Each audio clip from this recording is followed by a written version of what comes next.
الحمدللہ نحمدہ ونصلی علی رسولہ الکریم اما بعد فاعوذ باللہ من الشیطان الرجیم بسم اللہ الرحمن الرحیم رب اشرح لی صدری ویسر لی امری واحلل عقدۃ من لسانی یفقہوا قولی۔ باب العلم انواریہ ایجوکیشنل سوسائٹی و جامعہ انواریہ حیدرآباد انڈیا کے زیر اہتمام کتبی تصدیقات کا درس الحمدللہ جاری و ساری ہے۔ آج کا درس والمنفصلۃ ہی التی یحکم فیہا بالتنافی بین القضیتین اما فی الصدق والکذب معا سے شروع ہوتا ہے۔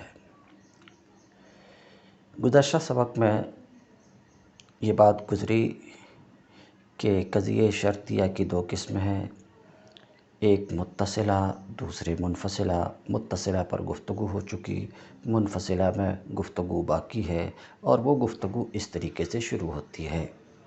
والمنفصلۃ ہی التی یحکم فیہا بالتنافی بین القضیتین۔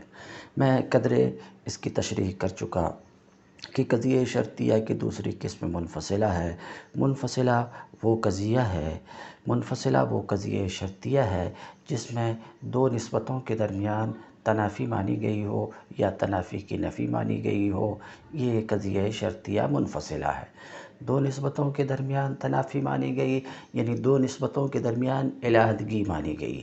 اب یہ تنافی کبھی تو صدق اور کذب میں ایک ساتھ ہوتی، کبھی صرف صدق میں ہوتی، کبھی صرف کذب میں ہوتی۔ اسی طریقے سے تنافی کی نفی بھی کبھی صدق اور کذب میں ایک ساتھ ہوتی، کبھی صرف صدق میں ہوتی، کبھی صرف کذب میں ہوتی۔ اب دو نسبتوں کے درمیان تنافی ہونے کا مطلب دو نسبتوں کے درمیان علیحدگی کیسے ہوتی ہے؟ جیسے یہ چیز یا تو سونا ہے یا چاندی ہے، مثال کے طور پر تو یہ چیز سونا ہے، یہ چیز چاندی ہے۔ سونا ہونے کی ایک نسبت اس چیز کی طرف، چاندی ہونے کی ایک نسبت اس چیز کی طرف، یہ دو نسبتیں ہیں۔ ان دو نسبتوں کے درمیان تنافی مانی گئی ہے، یعنی اس چیز کے لیے یا تو سونا ہونا ثابت ہے یا اس چیز کے لیے چاندی ہونا ثابت ہے۔ مثال کے طور پہ یہ ہے تنافی۔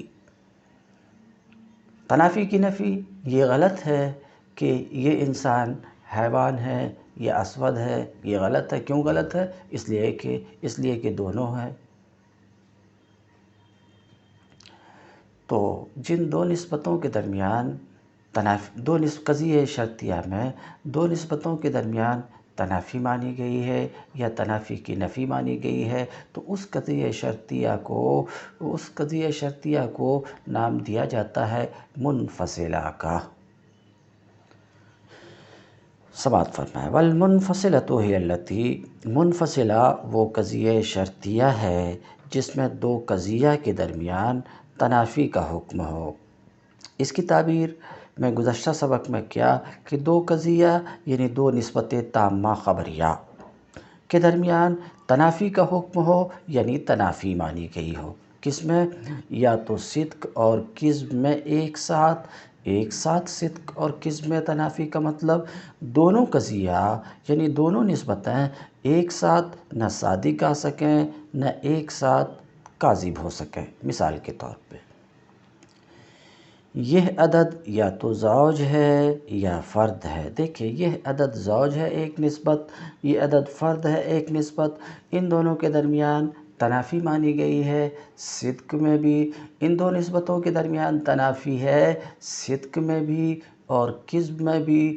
صدق میں تنافی ہے، دونوں نسبت ایک ساتھ صادق نہیں آ سکتی، یعنی ایسا نہیں ہو سکتا کہ ایک معین عدد زوج بھی ہو اور وہی معین عدد فرد بھی ہو، ایسا نہیں ہو سکتا۔ تو دونوں نسبتیں ایک ساتھ جمع نہیں ہو سکتی، صادق نہیں آ سکتی۔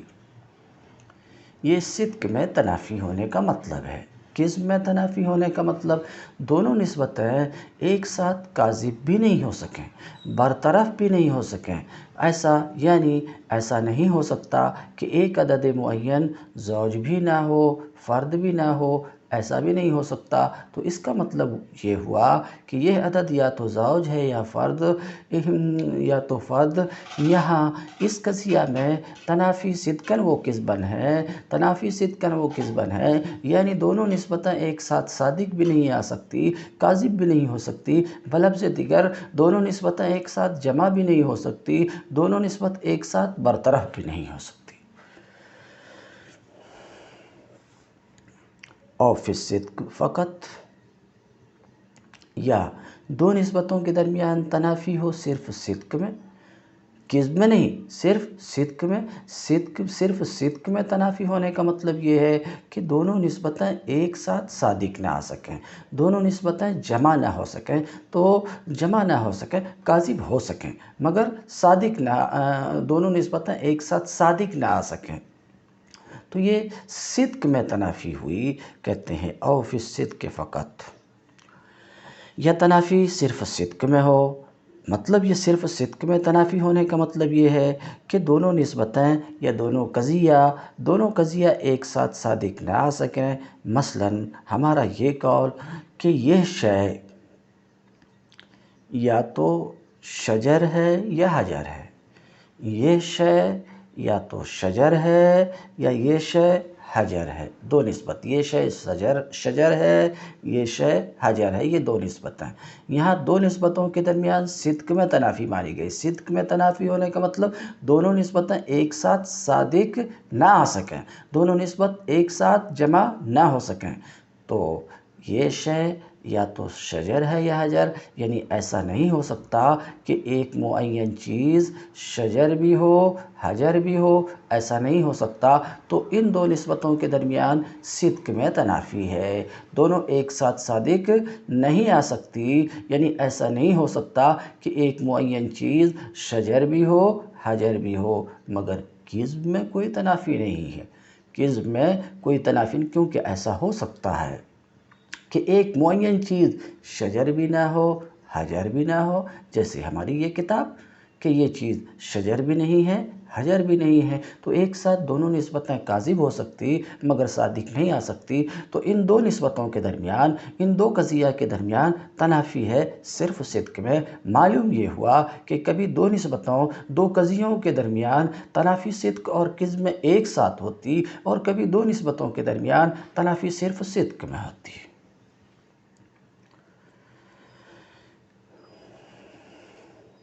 او فی الکذب فقط، یا دو نسبتوں کے درمیان صرف کذب میں تنافی ہو۔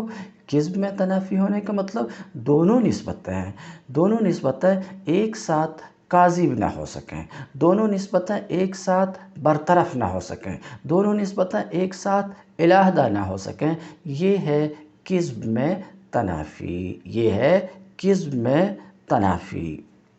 جیسے مثال کے طور پہ کذب میں تنافی کا مطلب آپ سمجھ گئے، دو نسبتوں کے درمیان کذب میں تنافی کا مطلب یہ ہوا کہ دونوں نسبتیں ایک ساتھ کاذب نہیں ہو سکیں، دونوں نسبتیں ایک ساتھ کاذب نہیں ہو سکتی، دونوں نسبتیں ایک ساتھ برطرف نہیں ہو سکتی، یہ ہے مطلب کذب میں تنافی کا۔ مثال کے طور پہ ہمارا یہ قول کہ یہ شے یا تو لا شجر ہے یا لا حجر ہے،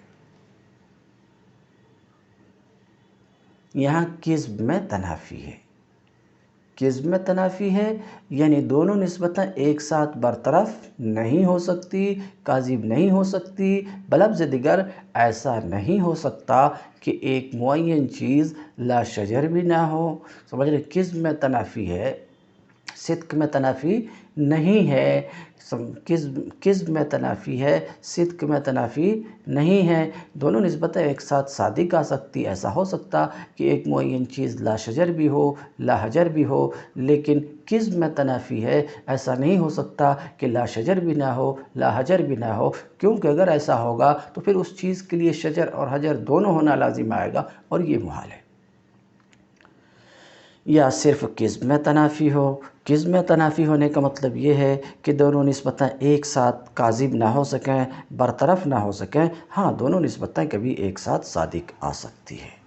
تو ابھی تک گفتگو یہ تھی کہ جس میں منفصلہ وہ قضیہ شرطیہ ہے جس میں دو نسبتوں کے درمیان تنافی مانی گئی ہو، جس میں حکم ہو دو قضیوں کے درمیان تنافی کا، یا تو صدقاً اور کذباً ایک ساتھ، یا صرف صدقاً یا صرف کذباً۔ تو یا تو تنافی کا حکم ہو دو نسبتوں کے درمیان، یا تو تنافی مانی گئی ہو اور بنفی، یا تنافی کی نفی مانی گئی ہو صدقاً کذباً ایک ساتھ، یا صرف صدقاً یا صرف کذباً، اسی پر اس کو قیاس کر لیجئے، یعنی منفصلہ موجبہ پر منفصلہ سالبہ کا قیاس کر لیں۔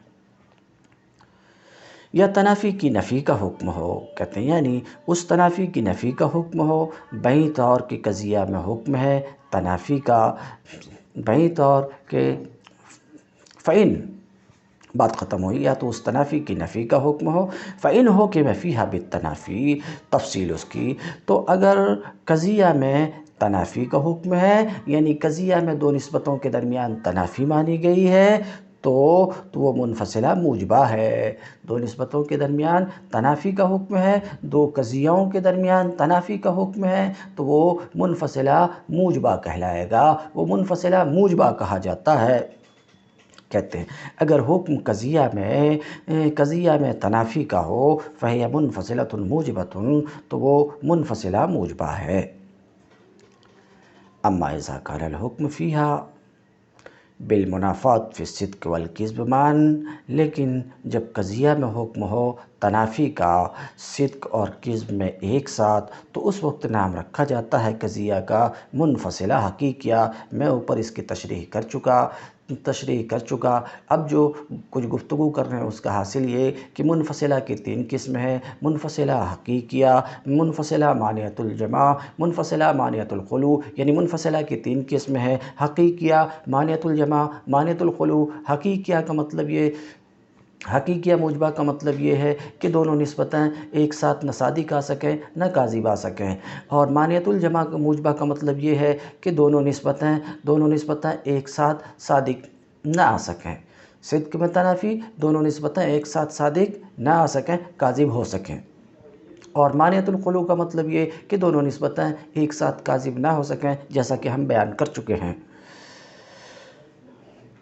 اما اذا كان الحکم فیہا بالمنافات فی الصدق والکذب معاً، لیکن جب قضیہ میں حکم ہو تنافی کا صدق اور کذب میں ایک ساتھ، تو اس کا نام رکھا جاتا ہے منفصلہ حقیقیہ۔ جیسے کہ ہمارا یہ قول اما ان یکون ھذا العدد زوجا او فردا، یہ عدد یا تو زوج ہے یا فرد ہے، کیونکہ ہمارا قول ھذا العدد زوج اور ہمارا قول ھذا العدد فرد یہ ایک ساتھ صادق نہیں آ سکتے، اسی طریقے سے ایک ساتھ کاذب بھی نہیں ہو سکتے، برطرف بھی نہیں ہو سکتے۔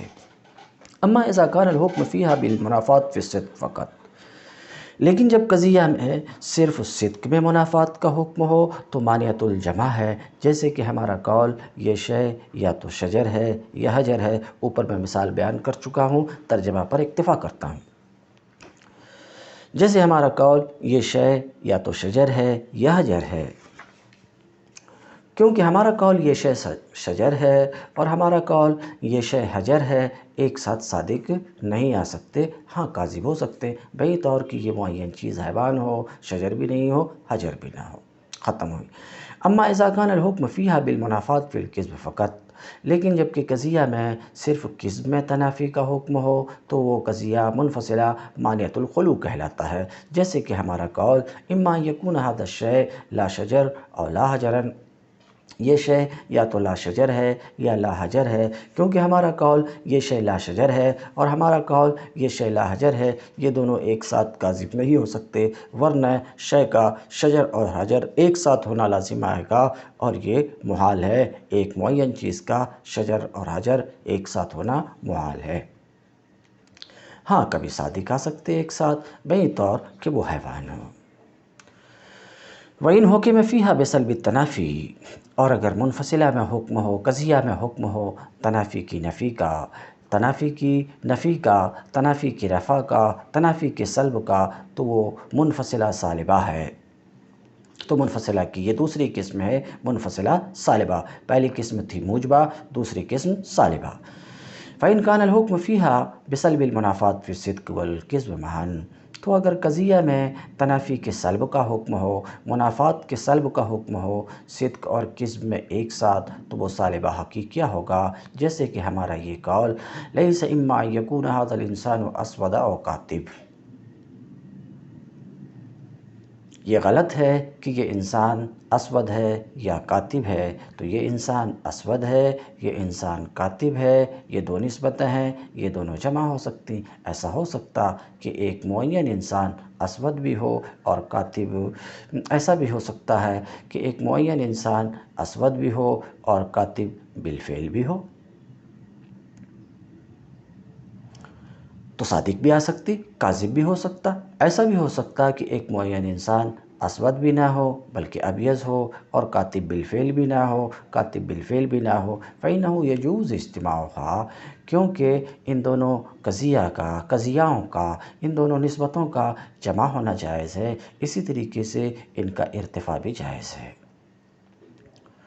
وإن كان الحكم فيها بسلب المنافات في الصدق فقط، اور اگر قضیہ میں حکم ہو تنافی کی نفی کا، منافات کے سلب کا صرف صدق میں، تو یہ سالبہ مانعۃ الجمع ہے، سالبہ مانعۃ الجمع ہے، جیسے کہ ہمارا یہ قول لیس اما ان یکون ھذا الانسان حیوانا او اسود، یہ غلط ہے کہ یہ انسان حیوان ہے یا اسود ہے، کیونکہ ان دونوں کا جمع ہونا جائز ہے۔ ایسا ہو سکتا کہ ایک معین انسان حیوان بھی ہو، اسود بھی ہو، مگر ان کا ارتفاع جائز نہیں۔ ایسا نہیں ہو سکتا کہ انسان حیوان بھی نہ ہو، اسود بھی نہ ہو، حیوان تو ہونا ضروری ہی ضروری ہے۔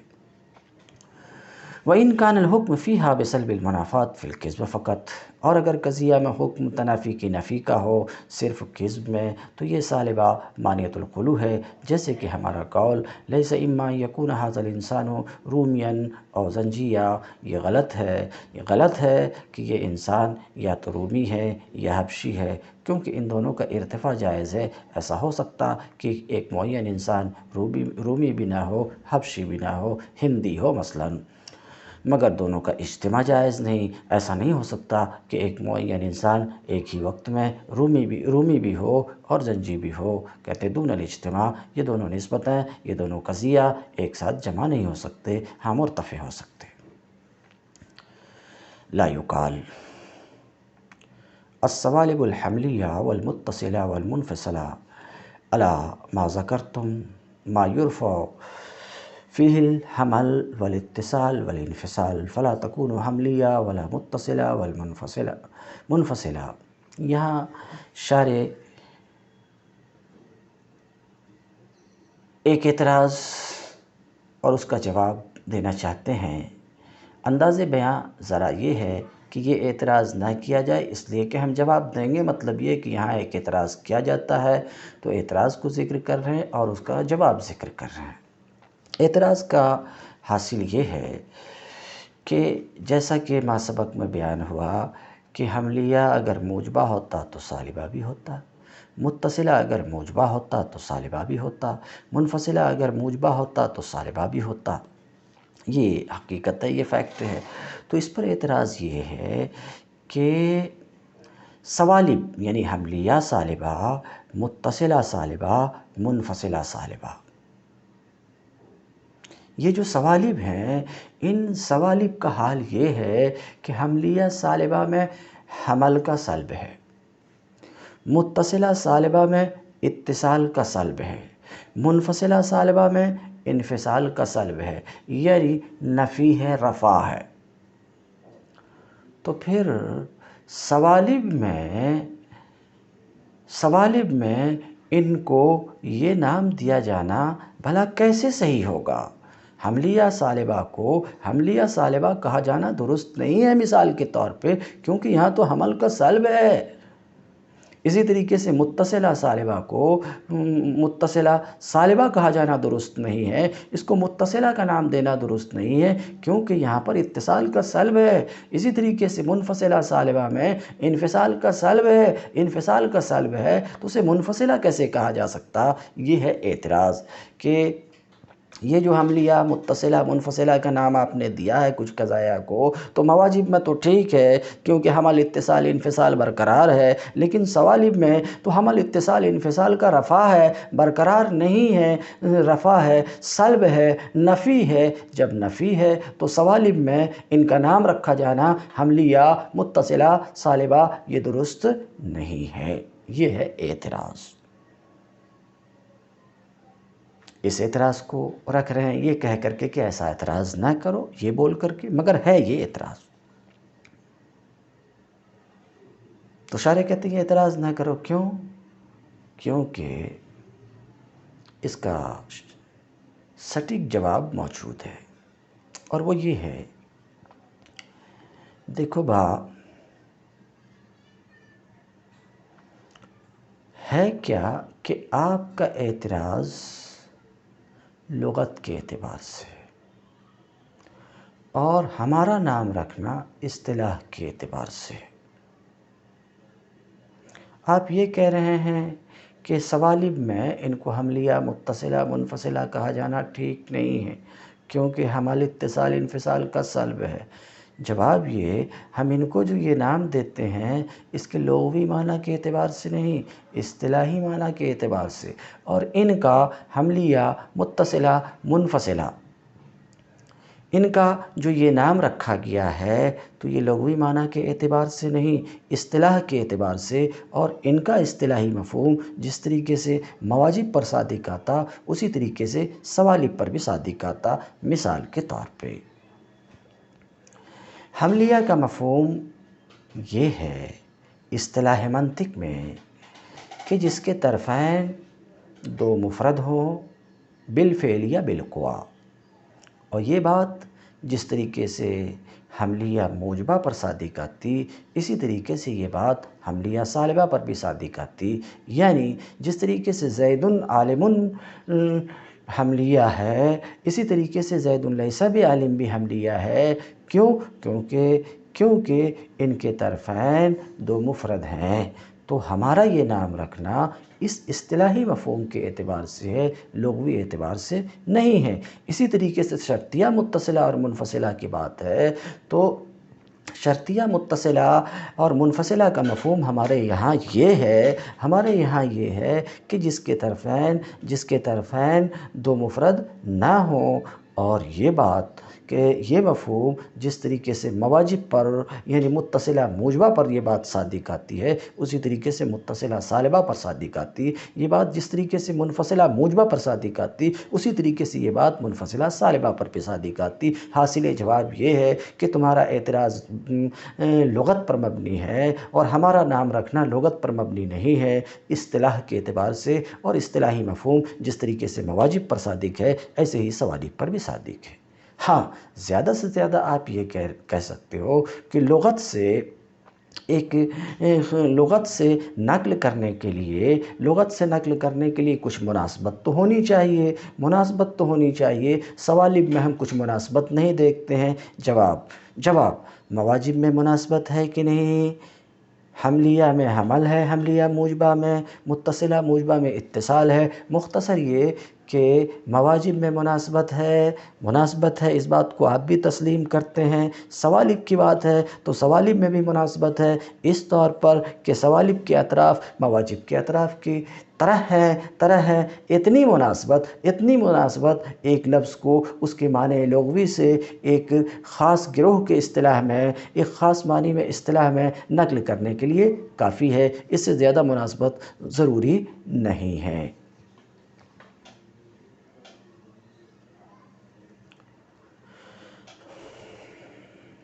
میں تقریر کر چکا، اب میں ترجمہ کرتا ہوں۔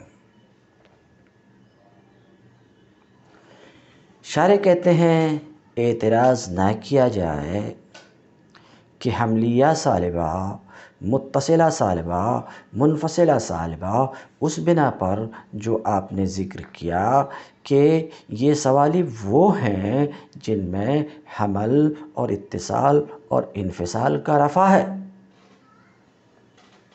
حملیہ سالبہ میں حمل کا رفع ہے، متصلہ سالبہ میں اتصال کا رفع ہے، منفصلہ سالبہ میں انفصال کا رفع ہے۔ تو یہاں تو حمل اتصال انفصال کا رفع ہے، نفی ہے، سلب ہے، تو پھر اس کو حملیہ حمل والا، متصلہ اتصال والا، منفصلہ انفصال والا، یہ کیسے آپ کہہ رہے ہیں؟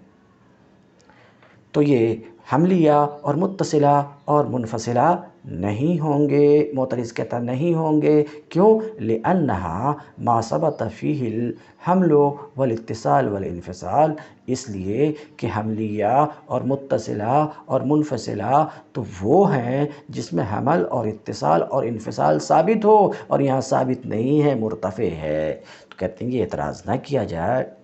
شارح کہتے ہیں یہ اعتراض نہ کیا جائے، اس لیے کہ ہم اس کے جواب میں کہیں گے ان ناموں کا جاری کرنا، یعنی ان کو یہ نام دیا جانا، حملیہ متصلہ منفصلہ کے نام سے ان کو نوازا جانا، کہتے ہیں ان ناموں کا جاری کرنا سوالب پر ان ناموں کا جاری کرنا، یعنی سوالب میں بھی اس کا نام رکھنا حملیہ سالبہ، متصلہ سالبہ، منفصلہ سالبہ، اس لیے کہ ان ناموں کا سوالب پہ جاری کرنا اس کے معنی لغوی کے اعتبار سے نہیں ہے، بلکہ اصطلاح کے اعتبار سے ہے، اور ان کے مفہومات اصطلاحیہ جس طریقے سے مواجب پر صادق آتے ہیں اسی طریقے سے سوالب پر بھی صادق آتے ہیں، جس کو میں بیان کر چکا۔ ہاں، نقل کے لیے جتنی سی نقل کے لیے مناسبت چاہیے تو موجبات میں تو ہے ہی، کیونکہ موجبات میں حمل اور اتصال اور انفصال کا معنی متحقق ہے۔ سوالب کی جہاں تک بات ہے تو سوالب میں بھی مناسبت ہے، کیوں؟ سوالب مواجب کی طرح ہے، اطراف میں ختم ہو گئی بات۔ اب ایک اور اعتراض اور اس کا جواب، یہ اعتراض بھی آسان ہے اور جواب بھی آسان ہے۔ اعتراض یہ ہے کہ مصنف نے متن میں کہا تھا کہ مقدمہ قضیہ کی تعریف اور اقسام اولیہ کے بیان میں ہے۔ مقدمہ قضیہ کی تعریف اور اقسام اولیہ کے بیان میں، اس کا صاف مطلب یہ ہے کہ مقدمہ میں اقسام ثانویہ کا بیان نہیں ہوگا، صرف اقسام اولیہ کا بیان ہوگا، حالانکہ آپ بیان کر رہے ہیں متصلہ منفصلہ، اسے بیان کر رہے ہیں، یہ متصلہ منفصلہ، پھر منفصلہ کی قسمیں حقیقیہ، مانعۃ الجمع، مانعۃ الخلو، ان سب کو بیان کر رہے ہیں۔ تو آپ نے تو یہ کہا تھا کہ مقدمہ اقسام اولیہ کے بیان میں ہے، یعنی اقسام ثانویہ کا بیان نہیں ہوگا، تو متصلہ منفصلہ کا ہم یہاں بیان دیکھ رہے ہیں، کیا متصلہ اور منفصلہ قضیہ کی اقسام اولیہ ہیں؟ ظاہر ہے کہ اقسام اولیہ نہیں ہے۔ یہ ہے اعتراض۔ جواب کا حاصل، یہ جو مصنف نے کہا کہ مقدمہ اقسام اولیہ کے بیان میں ہے، اس کا مطلب یہ ہے کہ مقدمہ کی وضع سے مقصود اقسام اولیہ کا بیان ہے، یعنی مقدمہ جو وضع کیا گیا ہے اس مقصد سے وضع کیا گیا کہ اس میں اقسام اولیہ کا بیان ہو۔ تو مصنف کے قول کا محاصل یہ ہے کہ مقصود اقسام اولیہ کا بیان ہے مقدمہ کی وجہ سے۔ ہاں، رہے یہ کہ یہ متصلہ منفصلہ جس کا بیان ہوا ہے وہ اصالتاً نہیں ہوا ہے، بلکہ طبعاً اور ضمناً ہوا ہے، طبعی اور ضمنی طور پر ان کا ذکر آیا ہے، قصد بالقصد اس کا ذکر نہیں آیا ہے، اصالتاً اس کا ذکر نہیں آیا ہے۔ لا یقال، شارح کہتے ہیں اعتراض نہ کیا جائے کہ المقدمہ کانت مقصودہ لذکر الاقسام الاولیہ، یہ اعتراض نہ کیا جائے کہ مقدمہ سے تو اقسام اولیہ کا ذکر مقصود تھا اور متصلہ اور منفصلہ اقسام اولیہ میں سے نہیں ہیں، بلکہ اقسام ثانویہ میں سے ہیں، قضیہ کی قسم کے اقسام میں سے ہیں، یعنی شرطیہ کے اقسام میں سے ہیں۔ آسان لفظ میں متصلہ منفصلہ قضیہ کے اقسام ثانویہ ہیں، اولیہ نہیں ہیں۔ شارح کہتے ہیں یہ اعتراض نہ کیا جائے، اس لیے کہ ہم اس کے جواب میں کہیں گے بلا شبہ مقصود بذات مقدمہ کی وجہ سے اقسام اولیہ کا ذکر ہے۔ اما ذکر و اقسام شرطیہ فیہا، ہاں شرطیہ کے قسموں کا جو یہاں ذکر آ گیا ہے، بالعرض آیا ہے، بالطبع آیا ہے، اصالتاً نہیں آیا ہے، اصالتاً نہیں آیا ہے۔ تم الدرس وآخر دعوانا، تم الدرس اليوم وآخر دعوانا ان الحمد للہ رب العالمین۔